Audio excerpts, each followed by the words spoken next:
Hello everybody and welcome back to Kerbal Space Program, where we just arrived here with the launch pad and there's a minor issue with our smelting module. It is currently crackening and we need to solve that. That is mission number 1. So let's hop over to the base. Let's have Bill EVA as soon as he's eligible to. Any moment now. Hello? There we go. Now Bill can EVA. And he's going to let go here. And we're going to fly right on over because we need to do some work over here. Okay, he's going to fall and roll on the ground. That works too. Get up, Bill. I think we have to go up and over, but maybe if we turn RCS off, maybe we can get through here. Yes, excellent. Obviously, unbreakable joints and no crash damage is active at this time, but yeah, these are booked. So we got to get rid of these. So we are going to detach these if we can actually get them selected.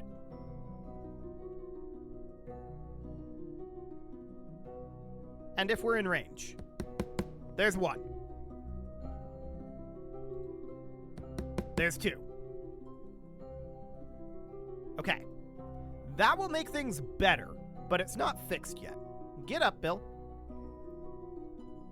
There we go. We need to head over to the other side here because we still have a bit of a crackening issue over here. I'm just cutting right through here. It's fine. Bill will be okay. I don't know why Bill will be okay, but Bill will be okay. Okay, so with us over on this side, we now need to detach these wheels. I was hoping that just moving them up would be enough, but we've got that issue going on right now where they're not in the correct position for some reason. I don't know what that reason is, why this happens, but it definitely does happen, so... Okay, let's get rid of that. That'll at least get the wheels off of there, which is enough. For now, anyway. I still want to get these off, but that'll calm it down a little bit anyway. Get off of there. And now for this.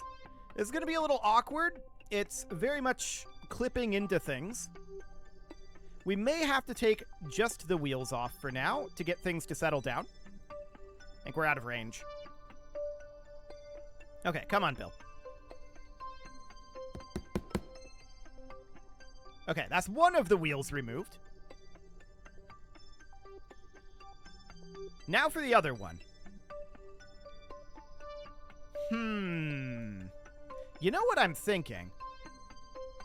What if we just detach that? That should solve the problem, right? Yeah. Yeah, that solves the problem. Okay, beautiful. I'm going to quick save here. And we're going to head back to the tracking station because I want to get rid of those debris before anything bad happens with them. So, there's that Kraken under control. Yeah, I was really hoping that we'd be able to leave those wheels there just in a retracted state, but nope. The Kraken is too strong. So we're going to need to get rid of these guys right down over here. We need to get rid of all of these Duna base 1s as well, I think. Okay, let's just clean all of this up. We've got a save from right before we did this in case we delete anything we're not supposed to. But there's only 3 things on the surface of Duna that we want to keep right now. That's Duna base 1, this guy. That's landing... Actually... There's 2 Duna bases here. Right. I think we want to keep Duna base. And we want to keep landing pad. Yeah, this is the same timing nearly as the landing pad. So let's get rid of this. We want to keep Duna base. We want to keep landing pad. And we want to keep Bill. So let's fly Bill at this point. Let's make sure everything is correct and that I didn't delete the wrong thing. But that should clean up our area here, and hopefully give us a better frame rate, although we may need to restart the game for that. We'll see. Krakening has a tendency to just absolutely demolish the game's frame rate, which is unfortunate. But here we are.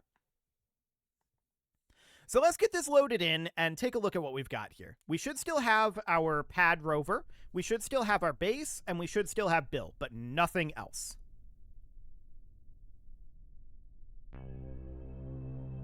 Well, we've got the base, we've got Bill, and we've got the pad rover. Perfect. Okay, so at this point, we are pretty much good to go here. So the frame rate's definitely better. There's no doubt about that. Let's turn the monoprop on for Bill. And let's make our way on over here. I'm a little concerned about breaking that solar panel, so I'm not going to get as much altitude as we otherwise could have. And then we'll get into position here. And we'll bring him back inside. We need to figure out where we want to put the pad. And I'm currently thinking somewhere around here, which is kind of an awkward location for it. I'm actually going to not put Bill back inside because we're going to need a Kerbal around to get this done, right? So let's go ahead and move this thing.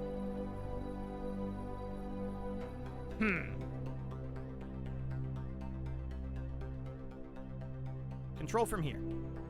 Or maybe control from here?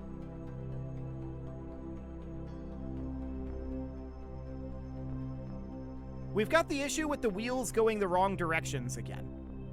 This we solved previously, but that's a little awkward.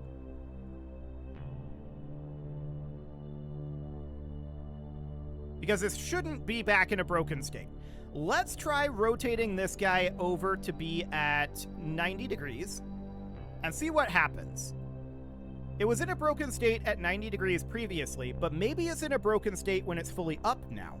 That would be fine because we need to have this in this position to be able to deploy it anyway, right? Okay. Let's see if we're able to move properly.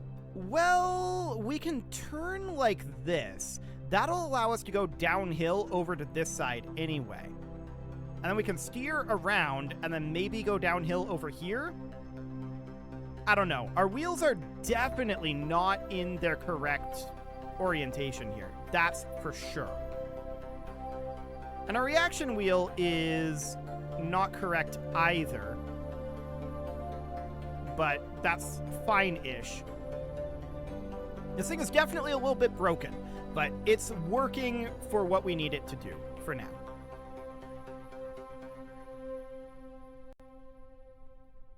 Okay. So we're creeping on forward here. We're just building up some momentum, and then we're going to try to pivot it out and around over here. And one thing we could try to do is utilize these engines to move ourselves in the direction we want to go to. We'd have to be cautious with that. But it should be a thing that we can do, especially since we don't actually care about the rover. The rover exists only to get us to our desired point.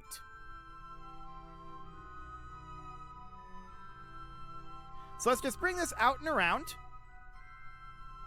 But then we're going to be trying to go uphill. And that's going to be a lot more complicated for us. So we might want to position this differently. We might want to turn in the opposite direction from where we would normally have to go, which would mean turning out this way.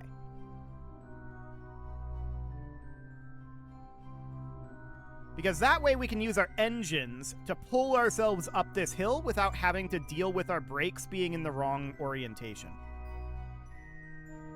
Turn the other way, please. We're kind of overshooting this. Okay.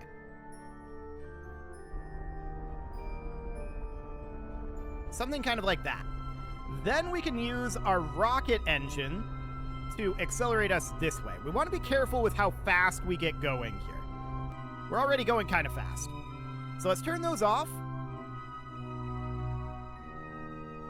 And we want to turn this direction a little bit. But we build up a lot of momentum doing that. We have to counteract it. And we end up just kind of sliding all over the place, but it's fine. This is absolutely fine. Brakes on. This is where we want it.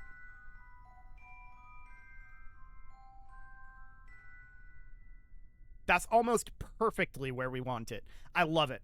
Okay, at this point, I think we just need to undock this and see what happens.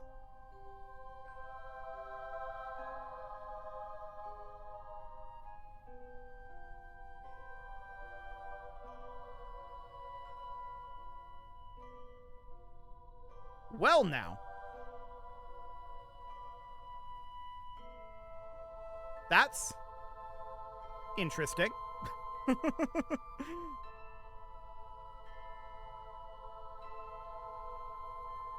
Sure. Why not? That seems fine. So now what I want to do is I want to switch over to the landing pad. I want to open this thing. And I hope that we're in the right orientation for this to happen.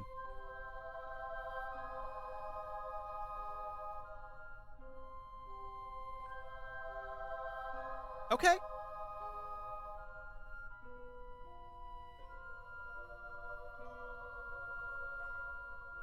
Sure.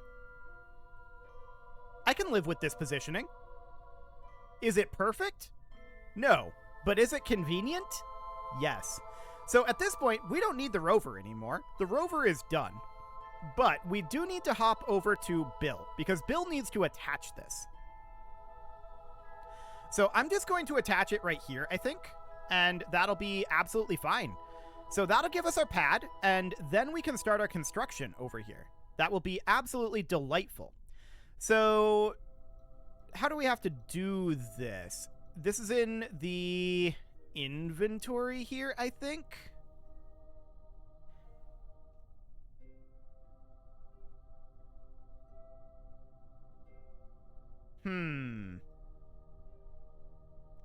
So our main problem is that we don't have any life support in here.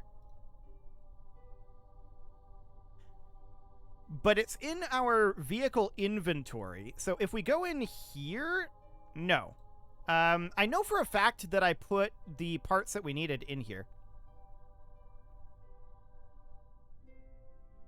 We might be able to make them here at this point too.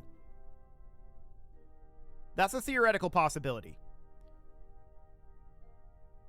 But my current suspicion, I'm going to quick save here just in case. My current suspicion is that the parts that we need are in the vehicle inventory, but we need a Kerbal inside of there in order to actually have that happen. Now, we can put a Kerbal inside of here, but my next suspicion is that if we do this, he's going to remove his helmet and instantly die due to lack of life support. The hatch is on this side. Okay. If he does, I will revert back to a quick save that we're about to make here, because obviously that's very dumb. He has plenty of life support, but that's my current suspicion. We're not apparently able to reach the hatch here. Let's make a quick save here. Quick saving has happened. Now jump. Grab. And board. Yeah. And Bill is going to die due to lack of oxygen here. I just want to check his inventory. Okay. Noted. Go ahead and EVA Bill.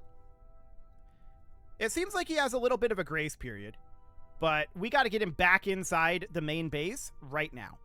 So our core issue is the two parts that we need. They don't appear to have come with, even though I definitely put them in the inventory. It seems that we needed a Kerbal inside to have that inventory there. That's fine. Come on, Bill. He's just holding his breath this whole time, because he let all of his oxygen out for some reason. I don't know why, but he did. Okay, he's back in. He's fine. No problem there. So what we need to do now is we need to go to the VAB. The question is, without a direct connection to that pad, can we build to it at all? We need to figure that out because we might need to do a resupply mission just to bring in like 2 components. We need an attacher, like an attachment point, and an attachment junction on the other side. I was under the impression we had one, but apparently not. That's a little strange the way it does it, it seems. So in that case, what we need to do is we need to go into the vehicle assembly building. I want to check in our saved vehicle to see if it should have been there. And then the question is, are we going to call that a bug if it should have been there? And just teleport it out? I don't know. Let's take a look here. Maybe we don't even need to determine. So we need to go to the auto-saved version of the landing pad. Look in here. And there it is. It's in seat 0 inventory. But the seat must be crewed at launch to enable inventory. I didn't read that. That's on me. This isn't a bug. Okay. So we need these 2 parts. And the question is, do we have to send it or can we make it on site? So let's make ourselves a new vehicle here. And this is just going to be like a cargo container, a very, very small one. So like an SEQ9. And inside of this, we want to include, where's the Kerbal attachment system stuff? Here we go.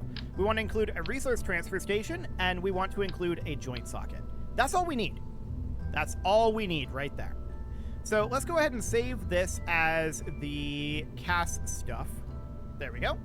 We'll save that. And then we want to go back and see if we can construct this. We need to get the resource transfer station over there, though, for sure. So if we can construct it there, great. If we can't construct it there, we'll have to bring a part over. So we can untrack the rover. We don't need the rover anymore. But the real problem right now is that the launch pad is not attached. So the base might move away from the pad or vice versa. And I'm not sure which of these is which. This is definitely going to be the rover here. I'm going to terminate the rover. And we're going to fly the base. Hopefully not actually flying the base. That would be bad. That would be quite bad. Let's not fly the base. Let's just have the base sit where it's at, nice and calm, and not Kraken at all. It's going to Kraken in some way. So that's all fine. We definitely do want to have our base be in a slightly different situation here. I want to do a little bit of construction out here for sure, but I don't know that we can actually construct at all at this moment. That's the issue. So let's work out of just our standard workshop that Bill and Jeb are in right now. This guy right here, not even in our foundry at this point. This isn't crewed out over here. This is our workshop out here. This isn't crewed. So that's understood. We have no productivity at this point, but I want to show you why. And we've got pad 0 here. Yes, showing no sites found. So if we selected our craft here, which is the CAS stuff, and we build this isn't going to do anything. And the reason it's not going to do anything is because we don't have a pad here. So that's unfortunate. That means we're going to have to bring the CAS stuff over. Unless we happen to have it here somewhere. I highly doubt we do. Yeah. Okay, I just didn't understand exactly how that inventory worked. If I did, I would have included a container module, but we got to bring one over. That's very sad. That's very reminiscent of our pilot moon colony that we set up, where we had to where we had to fly back to Kerbin to get a screwdriver. It's very, very similar. It's a very similar situation. But this is fine. We'll just throw together a quick craft here. It's going to be a very light payload, and we can just drop it right on the base, in theory, or very close to it, and have a Kerbal go pick it up. Don't even necessarily need to have it be wheeled. Maybe we should have it be wheeled, though. So let's hop into the VAB building, and why did I say VAB building? B in VAB stands for building. I just said the vehicular assembly building. I don't know. I don't know. I'm busily thinking about how we might want to have this oriented. I was really intending that to be the last flight from Kerbin, but it's going to have to be this. So we are going to grab our cast stuff. That said, we're probably going to have to bring some more colonists out, aren't we? But not yet. I don't want to do that here. So we've got these here. I'm going to bring some spares just in case. So we've got extra space in this. So we can bring 2 of these, 2 of these. Actually, we can bring a number of these. Stacks and lots of 5. Interesting. So then it would be something like that. And then we can do an additional 5 of these. That's the wrong thing. Okay. 2, 3, 4, and 5. And then 2. If we go back to KAS, there we go. 3, 4. Okay, so that is a grand total of 8, 9, and 10. We can't actually fit that in there. We're at our max volume. Okay. So that seems fine. That's all we can fit in there, but that's actually almost perfect. We've got plenty of spares. So that seems okay. Let's put a remote guidance unit on this. And what size is this? This is like medium size? Small size. Okay. I'll put a battery on here, and then as far as dropping this goes, I wonder what the impact tolerance on this SEQ9 is. We should check that. Containers. Okay, SEQ9 impact tolerance is 14 meters per second. Okay. I think we're going to have to test that. I want to have a 1K rechargeable battery bank on here. I'm going to do 2 photovoltaic panels like that. And I'm thinking about having this actually be a rover, and it would just be a very basic rover, right? We'd just do something kind of like this. And this is going to be a very low center of gravity here. So that looks good. Then we can have, and this is just going to make it easier for us to get to our destination. This is going to have a little bit of a power flow issue, but I mean, that's normal, I guess. So then as far as power goes, we could definitely have photovoltaic panels on here like this. I mean, this is probably going to break again. We'll see. We can have our chutes be something a little bit more unique. We don't need a sky crane on this. We can use like an XL parachute here, and then like 4 drogues. Not that our drogues are going to be much use, actually. We might as well have them be mains. We don't need drogues. They don't open until the mains are safe anyway. So we can do something like that, and then we can have wheels on here, which would be underground. There we go. So we would use just like these Rove Maxes, and it would be like 1 here and 1 here. And I'm not sure which direction is forward, which direction is back. We'd have some potential issues with that. Hopefully we'd be in the correct orientation here. And then we would use just like a TD25 is way too big. TD12? TD12 decoupler here. Okay, so if we're in the TD12 size, then I think that's absolutely fine. We would bring something like a T400 fuel tank here. And I'm just going to put this into a quick orbit here. We're going to use a Terrier, maybe? Does this have an alternator? No. This doesn't have an alternator. I do want one with an alternator, just in case. So, actually, I think we're going to have to go with the Terrier, aren't we? I mean, we could upgrade to a Poodle. And go with a compact Poodle. So like a single compact, like that. That would give us an alternator. It would burn through this fuel really fast, so I don't know about that. The specific impulse on this, though, this is 350 compared to 345, so it is higher specific impulse. We could definitely go with a single compact like this, and that's okay. So I'm going to put this out on the pad right now. I want to do a quick landing test. I don't care about where. What I do care about is the orientation and whether we survive the landing or not.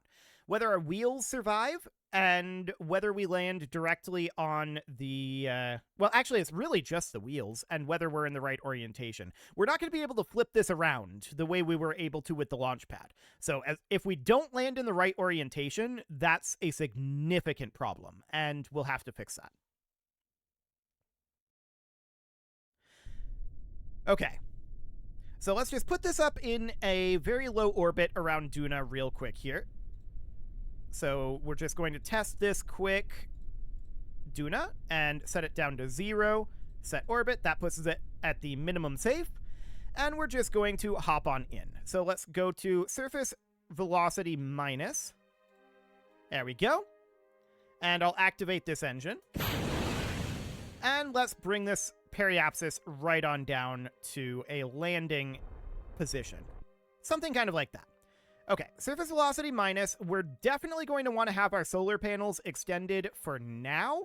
And I haven't changed our pressure on this. We probably should. This is something that'll need to happen in the VAB.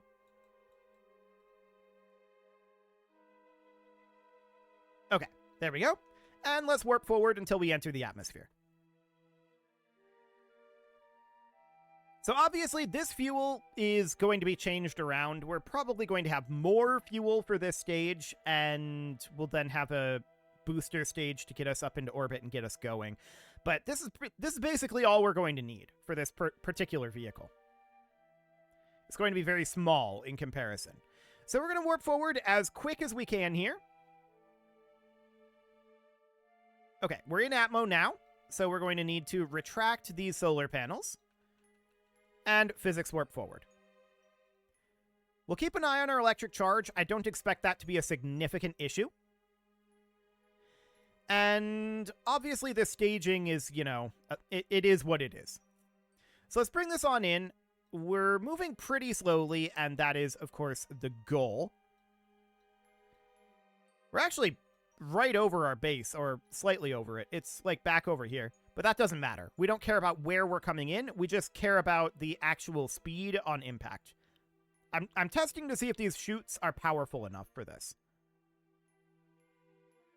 As of right now, of course, we're struggling to slow down a bit. We could reduce our mass by ditching this, and I think we should.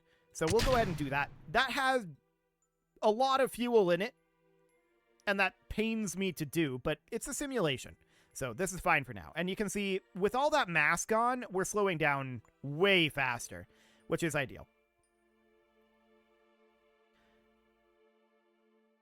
Okay, so I want to check our radar altitude here. But yeah, we should not need a sky crane for this, in theory, assuming that our wheels don't break on impact here. We can change our traction control around and boost our brakes, of course, which is, again, something I should probably do in the VAB. But they're mirrored, and... Ooh, okay. That was not smart of me. Okay, let's get these chutes out and see if the chutes put us in the correct attitude. The reason that happened, I was testing wheel directionality, but our SAS was on. Okay. Chutes definitely try to pull us around to the correct attitude. Oh yeah, that's fine. And we're moving at 11.2 meters per second right now. So these chutes are opening quite high. We could tune that down if we cared. But as of right now, I think this is okay. This is, of course, going to take us a while, even at 4x physics acceleration, to get this to position. We can turn our Smart ASS off. The chutes are holding us in a good attitude. So I like the chute attitude here. This is fine. That's not a concern. Brake action group is on at the moment. And as you can see, our our attitude isn't quite on surface velocity minus. It's close enough. I don't mind it. So our overall speed is 9 meters per second. The only remaining question as far as this lander goes at this time is how is it going to do on the wheels? Are we going to break the wheels at this speed? We don't have a lot of mass in this. This is a pretty light lander.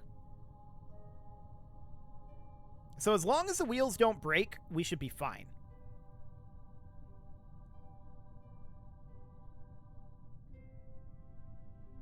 I was just thinking that we could cut the chutes to fall faster, but then I was like, that kind of defeats the purpose of the test. Okay. We just gotta wait it out. It's fine. So we can see we're traveling at about 9 meters per second. That's really not too bad.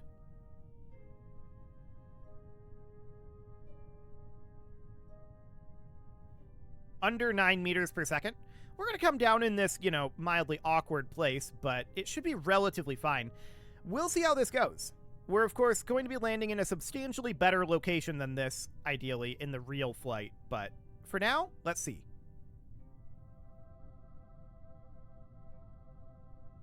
Okay, it auto-saved awkwardly enough. But it looks like these back wheels, which bore the brunt of the impact, are fine.